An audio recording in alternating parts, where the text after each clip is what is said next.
This is Vermont Edition. I'm Rick Singari in for Jane Lindholm. Just a few hundred yards from where I sit in the Vermont Public Radio station in Colchester is the Vermont Islamic Society. It is there where, just a few years ago, 4 young women became friends. As we were covering news and holding membership drives, these 4 girls bonded and at some point became known as Muslim Girls Making Change. They're a slam poetry team, but they're a lot more than that. And they're our guests today on Vermont Edition. They're all here with us, and I'm going to ask you to introduce yourselves. Hi, my name is Balkisa. My name's Kiran. My name's Lena. And I'm Hawa. And we're Muslim Girls Making Change. MGMC. That was somewhat spontaneous, somewhat practiced. Always practice. So I mentioned a little bit about how you met. So Balkisa, tell us a little more. Well, we all attend the same Sunday school, and we see each other all the time through there. And then there's also, we all attend other events that happen at the mosque, and so that's how we really got to know each other a whole lot. Now they're not even friends anymore. They're considered family to me. Wow. Yes. And Kiran, was it an immediate bond between the 4 of you? It's kind of like messy because Lena and I were family friends. I met Hawa in 6th grade, and we knew each other, and then Hawa introduced Balkisa to us when she used to go to Burlington. They were friends. So, I mean, it kind of was because there aren't very many Muslims around, so we could talk about these things that no one else could, and we had just kind of like inside jokes all the time. Yeah. Well, Lena, why? Why these 3 others? Why the 4 of you? I don't know. I guess we had this kind of connection between all of us. I mean, we all related through the same problem. We're all, like, going through the same problems, I guess. Or we're going through, like, we have, like, a lot of inside jokes that, like, connect us. And, I don't know, it's just a click, you know? Whenever we talk with each other, There's we're like so, no lull in conversation. Right, yeah, we're so comfortable with each other. It's all laughs and love, and everything's great. But Hawa, 2 of you go to Burlington. 2 of you go to South Burlington High School. So, rivalries, high school rivalries? All the time, yes. Oh, yeah, to for be sure. better. Excuse me, Burlington?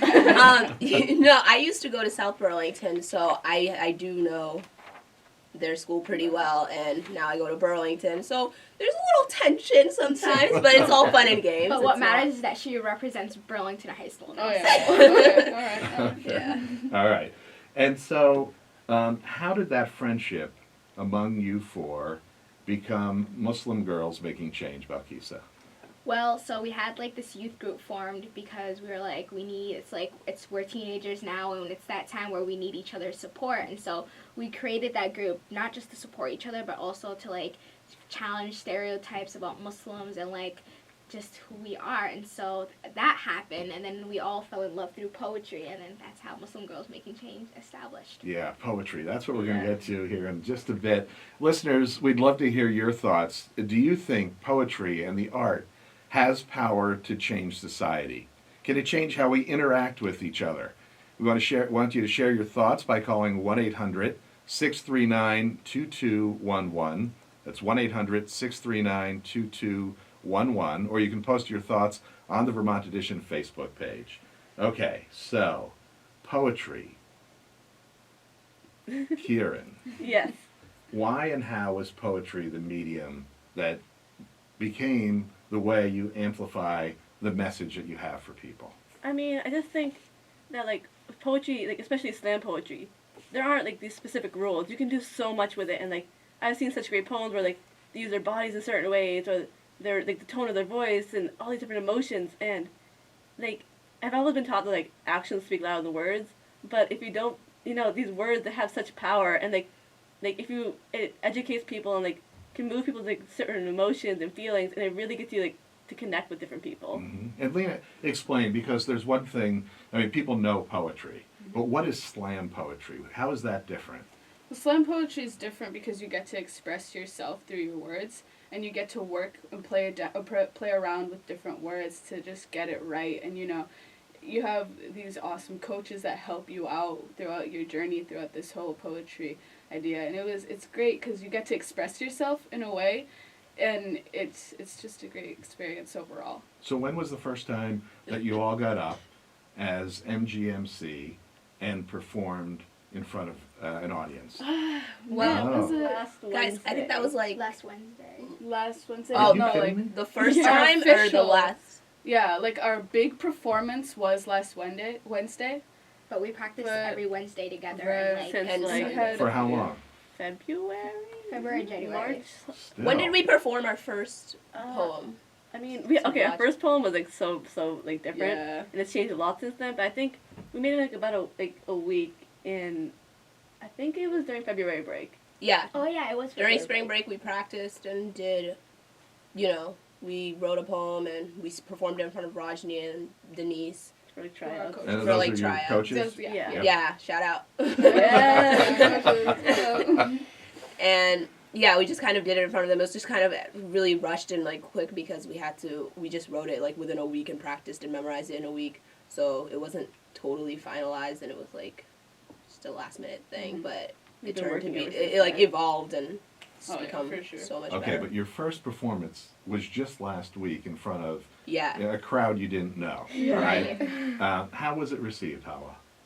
Oh my god, so much support. It was amazing. We weren't the only ones that performed. There was like a whole open mic night and a lot of other voices were there and they read their poems and then when we read it was just so much love and support. They were like everybody was just amazing and always like shouting MGMC and And where was that you performed? Maglinero Cafe. That's also where we have our little poetry studio where we practice. Mhm. So, Balkisa, like, how could you tell that, like, oh my gosh, we might be something? Like, people really seem to like what we have to say and, think we're on the right track. I mean, because, like, yeah, we see all these stereotypes, we see all these things going around, but nobody ever wants to put in the effort to go out of their way and talk about it or, like, talk about how to make a change, and I feel like that's the way we're doing it. Okay, so you've got 4 people trying to write together. Oh, Kiran, what is the writing process like? I mean, we do separate pieces by ourselves, and we also do ones like where 3 of us will write one, 3 of us write another one. But it can be very chaotic because since we are such good friends, we get off topic very, very easily. So it will take us once we settle down and we actually get into the poetry, it flows because we have all these awesome ideas that come from different people that you would never even thought about yourself. So it just kind of all works together somehow. Had you been writing poetry on your own before this? No. Any of you? yeah. Yeah, we Yeah. have. The other So 3. Balkisa and I have been Mhm. doing a lot of poetry together. And so, Lena, like, who has to kind of run things when there's arguments or disagreements on a word, a topic? Who takes charge here? I guess it's kind of all of us at the We're just same gonna time. argue. But, yeah, but like sometimes one of us would be like, "Hey, let's do this." Like everyone, quiet down. We gotta get started. Mostly Hawa takes charge. She is like with poetry, but it's usually all of us, and we have to get stuff done. Usually we're like, "Hey, we gotta get stuff done. We have to get Yeah. we gotta do this." So it's like it's all of us, So it's a very democratic process, Hawa? Right. Yeah. Or do you just become the dictator at some point? No, I'm never really quite that No, forceful. All right, so let's talk about this poetry slam competition that you're heading to in Washington. It's called Brave New Voices.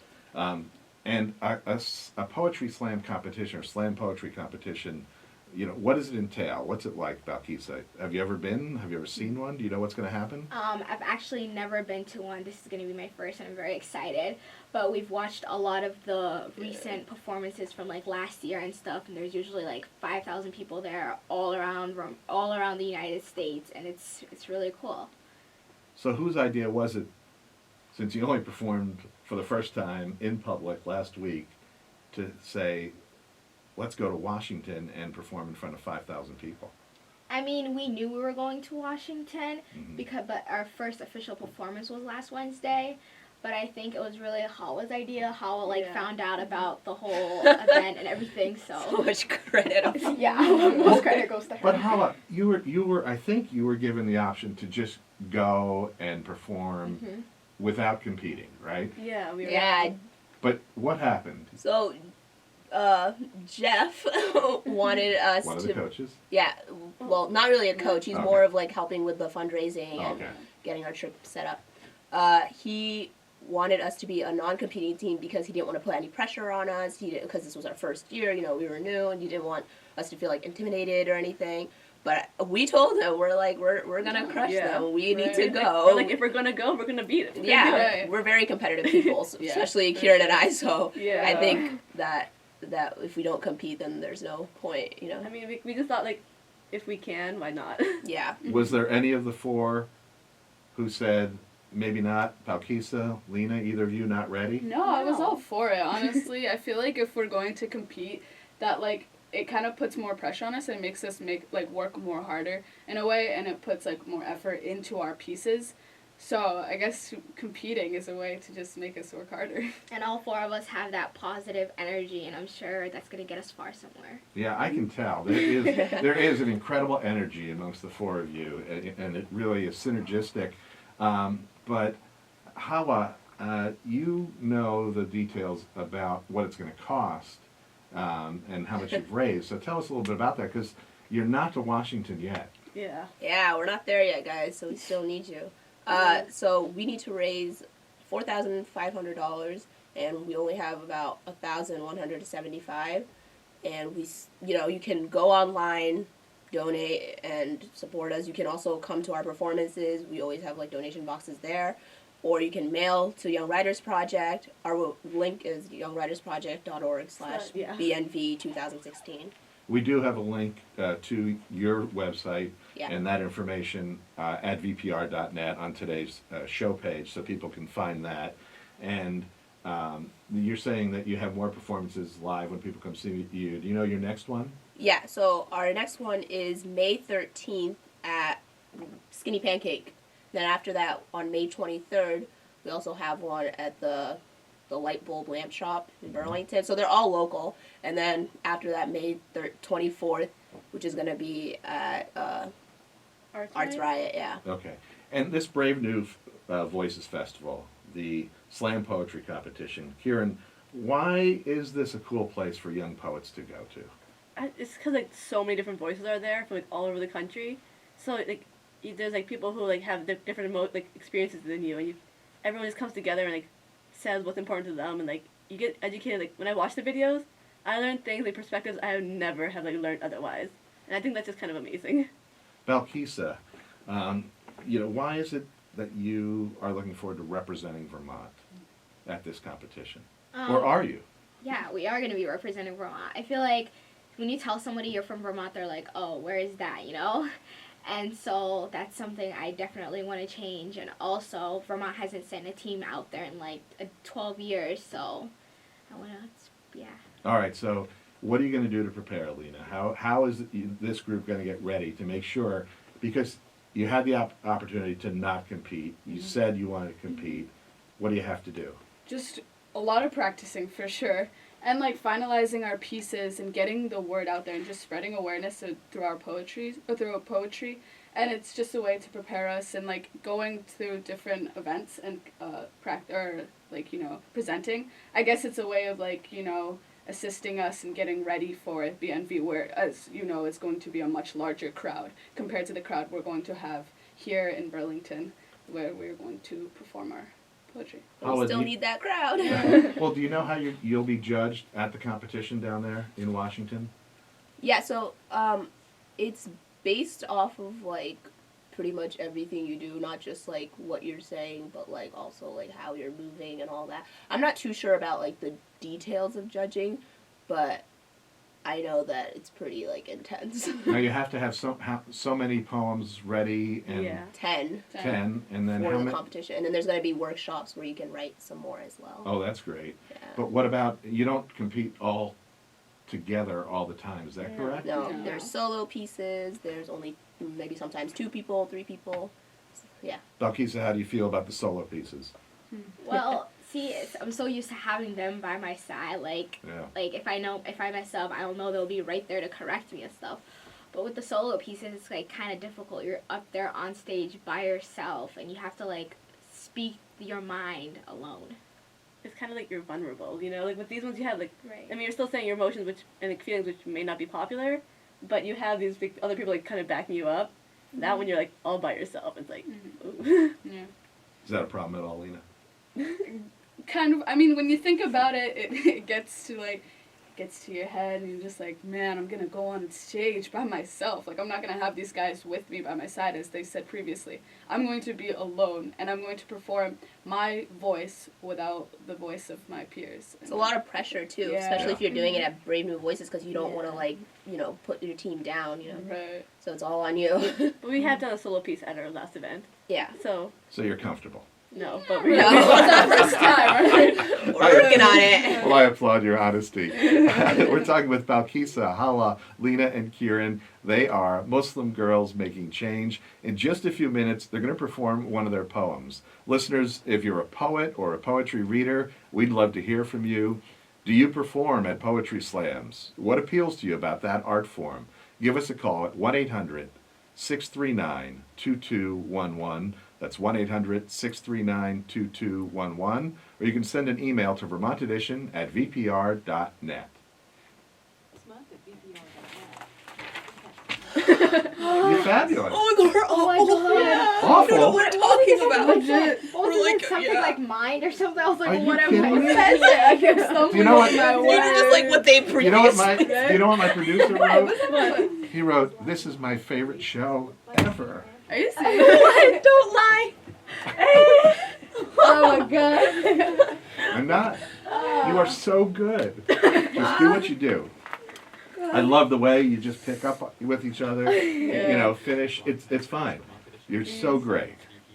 Just relax and have fun. You're killing it.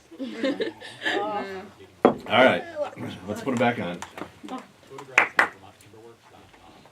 And from Blue Cross Blue Shield of Vermont, see Vermonters through changes in healthcare, 800-255-4550.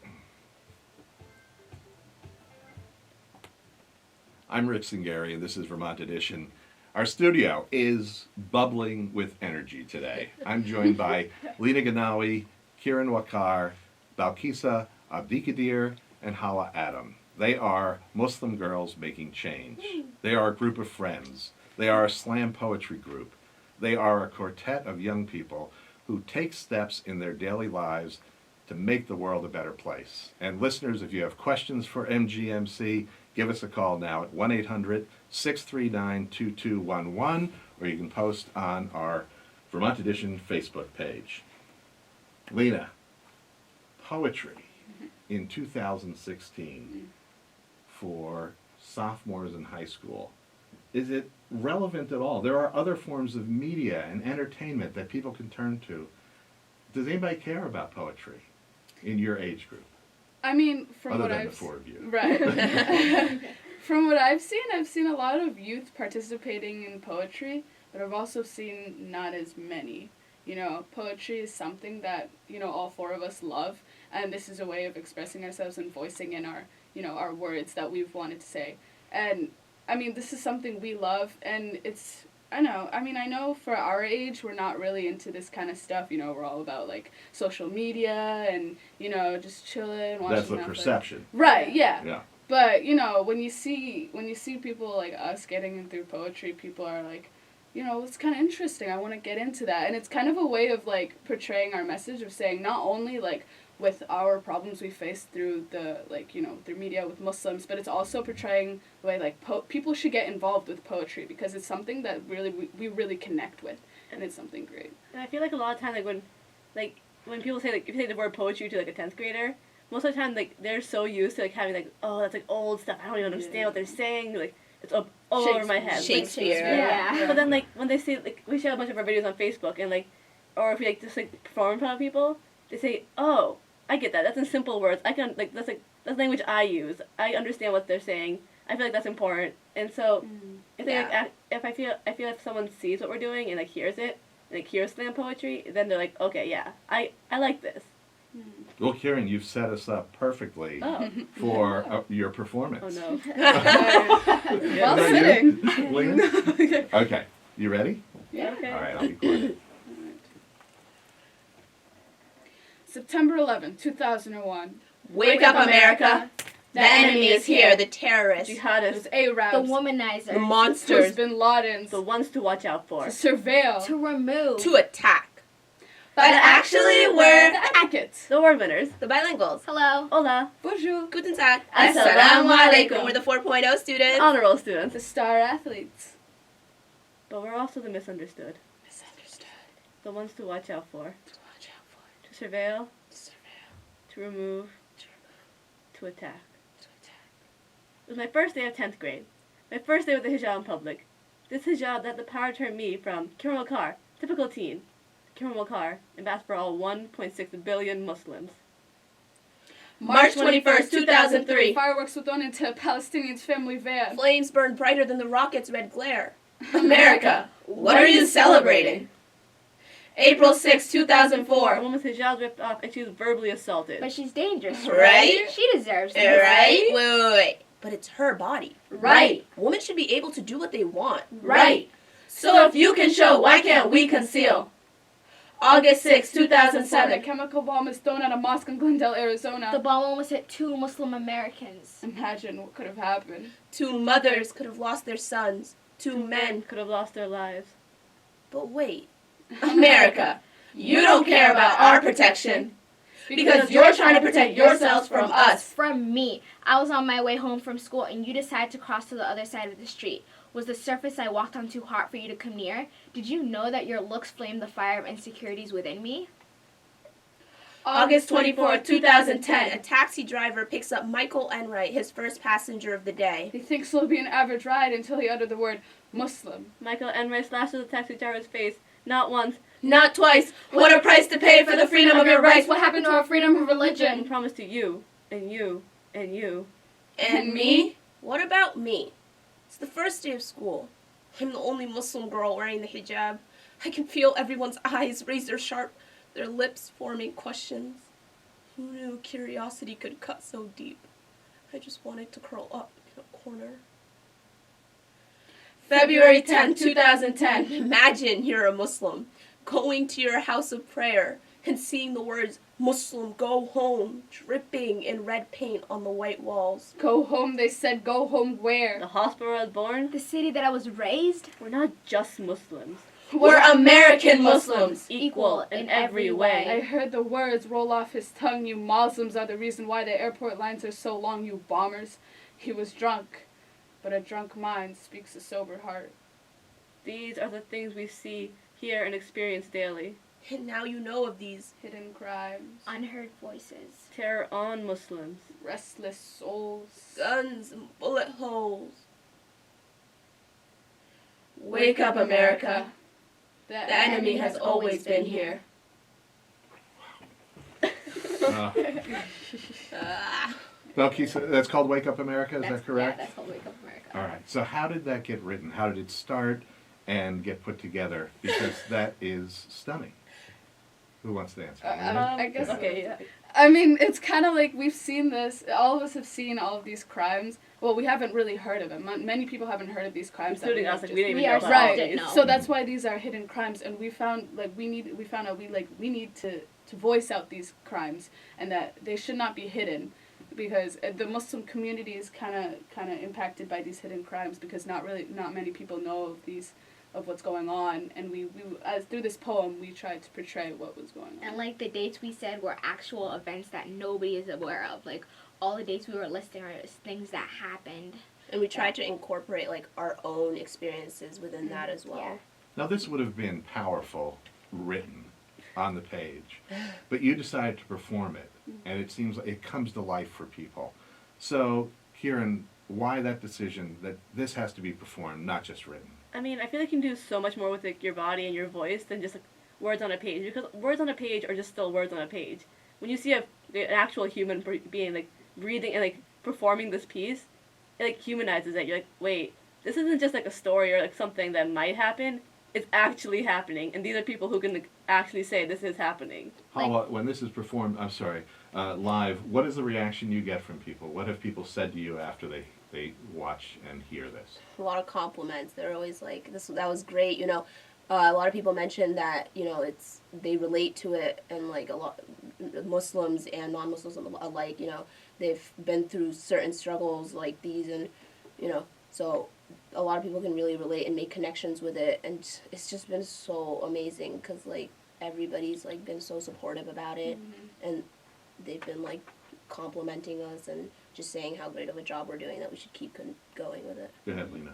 Yeah, and I was going to say also, we've never received any backlash, and we weren't really surprised with that because knowing that we live in a state in Vermont, we know that we're very comfortable here voicing out our opinions, and that we've not received any backlash, and it's been great so far. It's, yeah.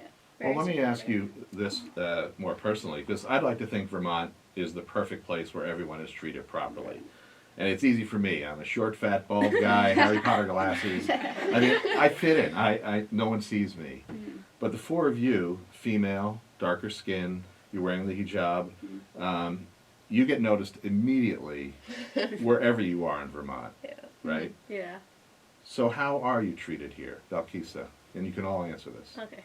Happily, I can say I've never one-on-one, somebody's never come up to me or told me, oh, like all these stereotypes. Yeah, it happened, but it was more like they did it, but it wasn't like said to me, you know. And I've been here most of my life, and so I'm really comfortable with it. Where were you born? I was born in Kenya, but I came here when I was 2 years old. Kiran? I feel like Vermont's like pretty good, because I mean, I feel more people are like, willing to listen and question you and like ask questions, which I definitely encourage, because information is never bad. And I feel like it's more of like those microaggressions where people like give you the weird stares and think you'd be like, oh, that's another person, which creates a divide, which is like problematic.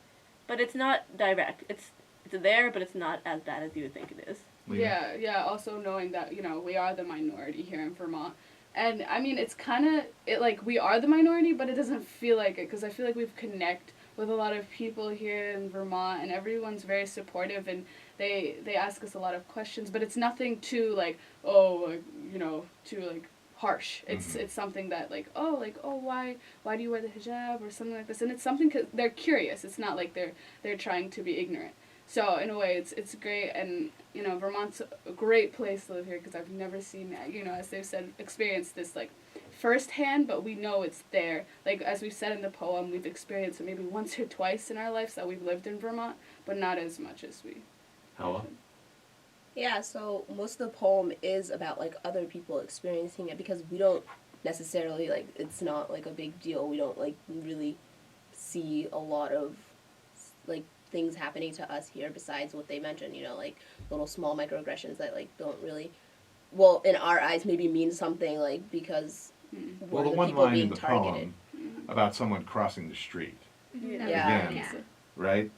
That isn't overt, but you feel it, right? Yeah, we Balkisa? still feel it. Yeah. We're still human. I feel like it's just like when you when you have these microaggressions, and when people like start to think of you as like another person, it makes it so much more it makes it so much easier to do horrible things to them, because they aren't human, they aren't you.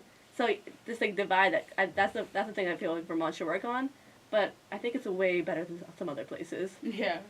Well, we are in the middle of presidential campaign. There's a lot of political rhetoric being tossed around this campaign. So, Lena, you know, how do you feel when you hear some of the things that are said by people who want to become president of the Now United people stop States of talking America? now. No. I picked the right person. Yeah. Well, honestly, seeing these arguments that's going on, and knowing that we're part of these, like, we're not part of it, but we're talked about in these arguments, knowing that it's kind of sad to see this, you know. It's sad to see that they're arguing about pointless things that should not be a big problem. That this should not be like, oh, Muslims should be banned or whatever, you know, whatever they've been going on about. But this is not something that should affect us, because we don't really want to go on and focus on the negative views of these politicians. We want to focus on our voices as what we're doing through poetry, and it's not really much, you know, focusing on the negative. It's like we're kind of getting onto their level. I mean, yeah, we should, like, understand that this is a problem, but fighting back against it is a better way through poetry in a more peaceful way. And I'm almost glad, like, we have this going on, actually, Right. because it gives us this chance. Exactly. You know, we wouldn't be able to express our writing, our Right. voices, if this wasn't happening. You know, we'd just be like, oh, everything's fine, you know, nothing's going on in the world, you know, we're fine. But, like, with this, we have a reason. Right, yeah, so we have a reason to get other people's voices as well as ours into the media, as well as, like, just... So something so subtle, so artistic as poetry. Is Balkisa your way of pushing back? Yeah, definitely. And also, like Kiran was saying earlier, like when we're standing right in front of them, like not only do we help them like understand it, but they also feel it through our facial expressions, our body movements, and such as. Now, I'd like to think that this is all you've done, and it's pretty fabulous. But Muslim Girls Making Change actually have gotten involved in several other things. So let's start with Kiran. I think you and Lena have worked on something together. Yeah, we, I mean, as a group, we've done like tons of volunteer projects, like Ronald McDonald House, Vermont Refugee Resettlement Program. But Lena and I, along with Ali Barrett and Dina Al-Safar, and our wonderful mentor, Nancy Varme, like we would be lost without her. So we did a blanket drive for blanket and winter clothing drive for Syrian refugees displaced within Syria. And why did you do this? How was it received? It was received like, amazingly. People in Vermont are so willing to give up, like they step up and just like they make a change. And I think that we did it just to raise awareness about it, because when you see like your donations going to like actual people, or if you think about them as actual people, not statistics, it can make a giant difference. Yeah, and to see that like we have so much and they have very little, it's something like we want to give back, you know, because we've had so much. We want to help others who don't really have as much, you know, seen through Syrian refugees, which is why we took on this project and, you know, to help out. And this is one of many problems we have here in the world. I mean, this is one we wanted to take on. And She actually wrote a poem about that too. Yeah. Can you recite it?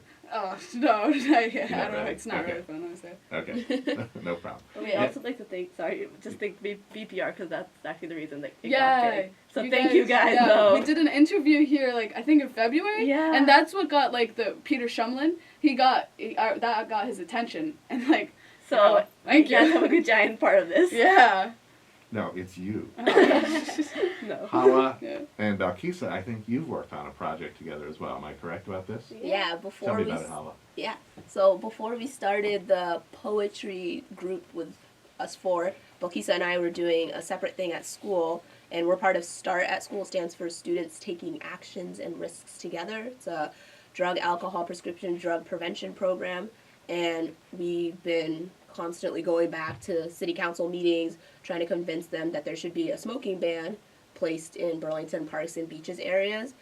And so with that, you know, regularly we just write like a speech whenever we went there. One time I just decided, you know, we should really write a poem, and I was like, I kind of wrote, just started it off, and then Balkisa and I just finished it together, and I was like, okay, you gotta perform this with me. Then we went there, we read it to them, and they were very moved by it, and we kept going back and reading it to them to inspire them and to get them to like push it forward. We also submitted it to a poetry and essay contest, and we won it, and we were invited to read it on the steps of the State House, which is really exciting. This is so great. Okay, so I'm going to go right through the line. We still have a few more minutes. What poets, artists, musicians, authors do you look up to and emulate? Can I start with you, Balkisa? There's a lot, but Bono Muhammad definitely inspired me. Why is that? Why is that? Because just the way he says it, and like I can relate to all his poetry really well.